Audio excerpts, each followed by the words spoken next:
Hi, Larry Berman here, and here's what's on my radar this week. So we're late Friday afternoon. Powell spoke today, and I thought he would confirm a little bit firmer that they are in the tapering camp. Now, some of his comments, I thought he said, yeah, we're ready for later this year, but the market all of a sudden says, nope, no tapering, and it's down the road still. So, risk on rally. And I'm not seeing it that way. I'm seeing we met conditions on inflation for us to begin to taper later this year.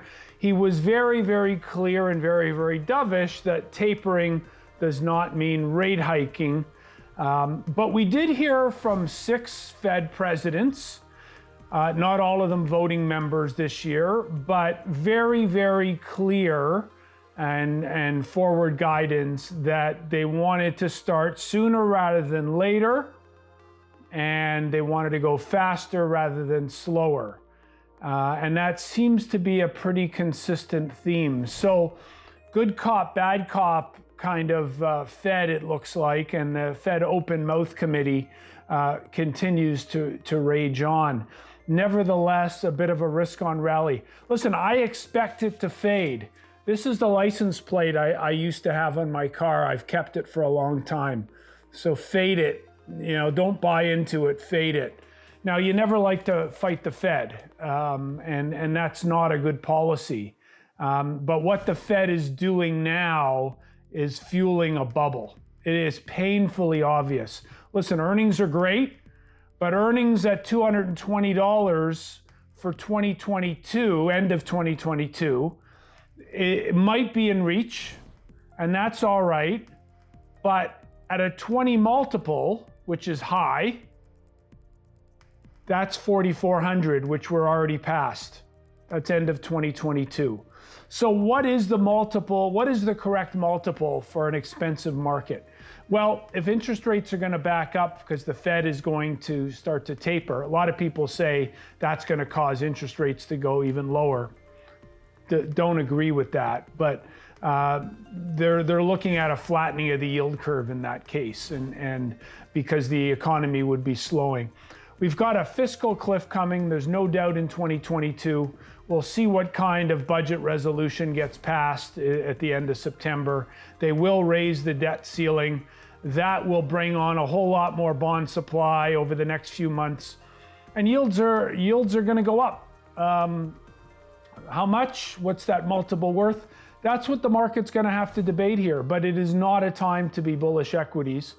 But pullbacks are going to be shallow because the Fed will continue to talk QE and all kinds of more dovish language. So, what's a pullback at this point? 5 to 10%. I'm very high confidence we see that in the next couple of months. So bull and bear pick of the week. What makes sense? Well, given what Powell said, the risk on trade with what's sold off recently, fearing tapering, is got to be gold and gold equities. So for a trade here, gold looks like it can break out a little bit, run for maybe a couple of weeks, maybe run into payrolls Friday. If we get a strong employment number this week, then maybe risk off comes back and the Fed is on for September announcement on tapering beginning in November. A lot of people are saying it's not going to be till later this year. Anyways, we'll see how that all plays out. But really, guys, it's time to fade it. Be cautious here.